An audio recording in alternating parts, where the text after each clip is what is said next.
March Madness almost here, but what about the PGA Tour 64-man bracket-style tournament? What about it? We are here to talk about it. Lauren Shehadi joining me on the other line, Steve Elling, our golf columnist. Steve, we spoke last week about Tiger's return changes the dynamic of the tournament as well as the tour. I guess the money question is, does he repeat as champion? Money because question. You know all.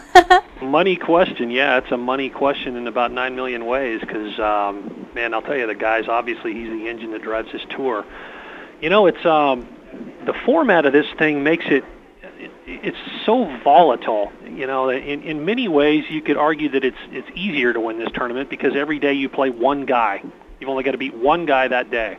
But because it's match play, you know, a guy could make a 10 on a hole, and all you lose is the hole. You don't lose the round. So it's really hard to predict. You know, Tiger hasn't been here to the golf course yet. I haven't seen him. He's not going to come out and play a practice round till early Tuesday morning.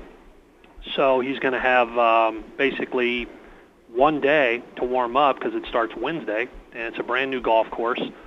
He's playing an Australian in the first round. Australians have eliminated him 3 times in this tournament if you're a believer in bad mojo and karma and all that stuff. So, you know, I would say given the layoff and all that, this would be one of the rare times when I would say no, I don't think he will repeat. Perhaps bad mojo goes out the window in your Tiger Woods. I don't know how that works. Tiger won in 03, 04, and 08. We shall see. The other 3 number 1 seeds, Sergio Garcia, Vijay Singh, Padraig Harrington. Who goes the furthest? Who will falter early, Steve?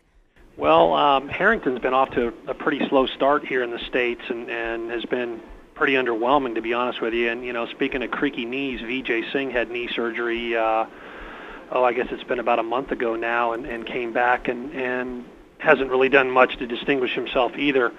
Sergio, this is kind of an odd anniversary for him. As a year ago here at this event that he started working with a new putting guru named Stan Utley, who's been kind of a Mr. Fix-It for a lot of different guys out here. Stan was a tour player for years, pretty undistinguished as a player, but he's kind of hung his shingle as a short game guy, kind of similar to Dave Pell's with Phil Mickelson. So I would say right now Sergio's been off to a pretty good start. He's been playing mostly overseas. He's had a lot of top 10s, top 11s, kind of right around in there. Hasn't really been in contention on a Sunday. So I think there's a pretty good chance that out of those 3 guys that we just referenced, he'd be the one to be the most likely to get to the weekend. Okay, and you mentioned Phil Mickelson from a 1 seed to a number 2 seed. Phil, can he carry his momentum from his win at Riviera? You know, he's never had much luck in this thing. For whatever reason, Phil Mickelson in match play, it's not been a big party scene for him. You know, he's had pretty mixed results in the President's Cup and Ryder Cup competitions.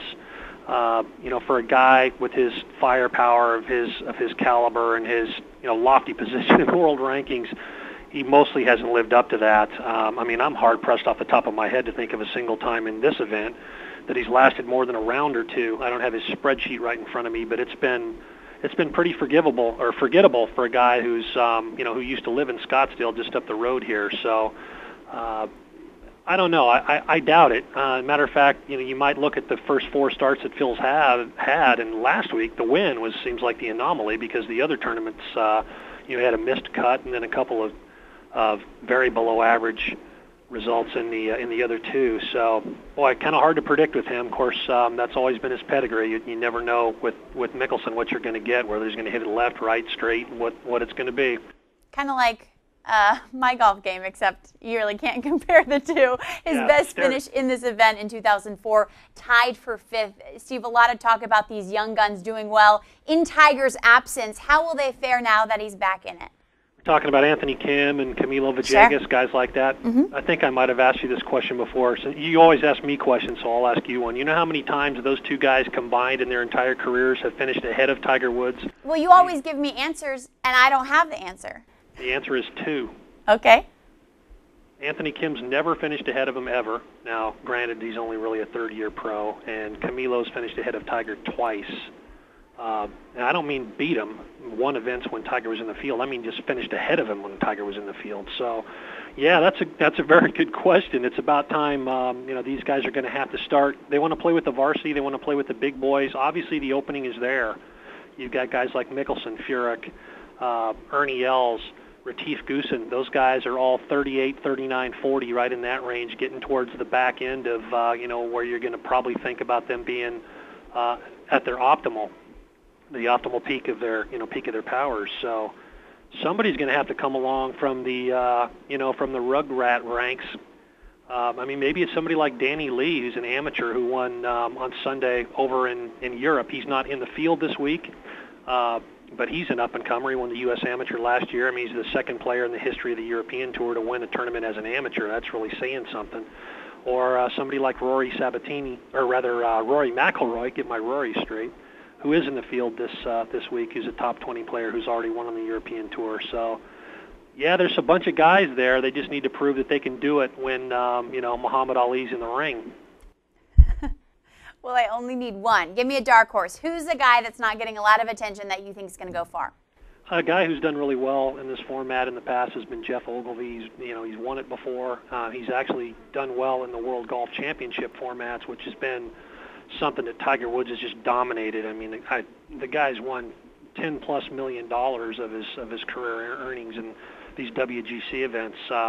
Playing against the creme de la creme. He's just absolutely annihilated the field. He's won this thing 3 times, and this is probably the one he's had the least amount of luck in. So, the one at Doral, he just dominates, and it's been pretty one-sided. I think Ogilvy's a guy who's got what it takes to play with Tiger. He's 30, 31 years old, kind of right in that coming into the prime of his career. He's won a major.